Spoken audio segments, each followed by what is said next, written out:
Can this franchise graduate from demigod to god on the second round? You're watching Beyond the Trailers review of Percy Jackson, Sea of Monsters. Luke. Turns out you're not the only half-blood who's hard to kill. The only thing that has the power to save our home is the Golden Fleece. It's in the Sea of Monsters, what the humans called the Bermuda Triangle.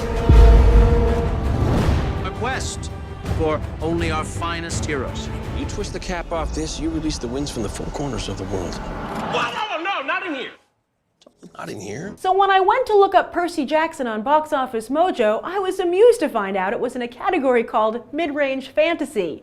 Sadly, the mid-range label is something this franchise is having a hard time escaping across the board. 20th Century Fox had hoped to have their own Harry Potter and Percy Jackson, even bringing director Chris Columbus on board. But while the first Harry Potter opened to the tune of $90 million and went on to gross just shy of $1 billion worldwide, the first Percy Jackson opened with only $31 million and grossed $226 million worldwide. And while Daniel Radcliffe has become an international superstar, flexing his artistic muscle on the stage and choosing his post-Potter films as he sees fit, Logan Lerman still finds himself floundering in film alone. In fact, he's only starred in 2 films since the first Percy Jackson, both of which tapped out at about $20 million total. However, Percy Jackson has a very loyal fan base, so loyal that its poor box office numbers are a real head-scratcher. As is Lerman's failure to click with mainstream audiences, as his work in Perks showed tremendous growth as an actor. So Fox is going to try again, this time with what is clearly a bigger special effects budget. Perhaps because they save some money on the director, with Columbus stepping aside to solely produce while Thor Freudenthal takes the helm. Sure, Freudenthal has only directed kiddie pics to date, yet that's where Columbus started out. The second Percy Jackson movie has also lost some star power, this time relying on B character actors to fill out its adult cast: Nathan Fillion, Sean Bean, Stanley Tucci, and Missy Pyle. And handling scripting duties this time around is Mark Guggenheim, who may have written Green Lantern, but certainly redeemed himself with TV's Arrow. Maybe he'll be able to add the genre elements the first flick was missing. So, does the Percy Jackson franchise finally realize its potential? I was really surprised at how much I enjoyed Percy Jackson, Sea of Monsters. I saw the first film in theaters, and I was really underwhelmed. I felt that it felt very TV-like, very TV movie-like, in terms of acting, cinematography, special effects, story. I was really unimpressed. I mean, I didn't dislike it, but I just really thought, it was a far cry from Harry Potter. But the second film really ups its game across the board. I mean, I still don't think it's Harry Potter level. I still think it has its roots in like Disney movies, but as you can see from Teen Beach Movie, there's nothing wrong with that, and there's a very large audience for it. But this is definitely movie worthy. It's worth seeing on the big screen. I didn't get to see it in 3D because that showing started too late, but as soon as the movie started, from the opening credit sequence, I kind of wish I had seen it in 3D. It looks like they could have some really neat, I'm not sure how well the 3D would be realized, because I didn't see it that way, but it looks to me like there were some scenes that really would have been heightened by it. So if I had my wish, I would have seen it in 3D, but I couldn't. But back to the movie, I really liked it, and the great thing was, is that, how I would describe this, and I said it was a little bit like a teen Disney film, but it's one of these great family, all ages entertainment,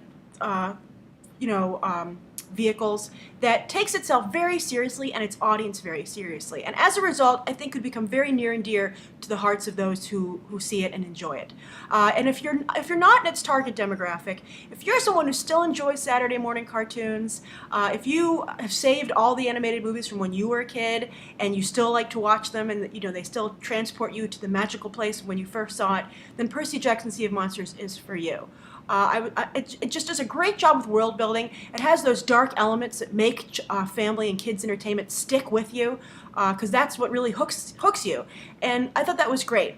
Right from the beginning, it has a very dark opening, and then it jumps to modern day, and that's when it starts to feel a little teen Disney. But I really liked it. And Logan Lerman, as I said in the opening, really came into his own with Perks of Being a Wallflower. Great job as an actor there. And I think that even though he isn't called to do the same kind of emotional heavy lifting here, he still uses it to add layers to his character that aren't, he doesn't have to verbalize it. And I think that makes a big difference. And I think the whole cast was great. I thought Jake Abel was particularly good also as the villain.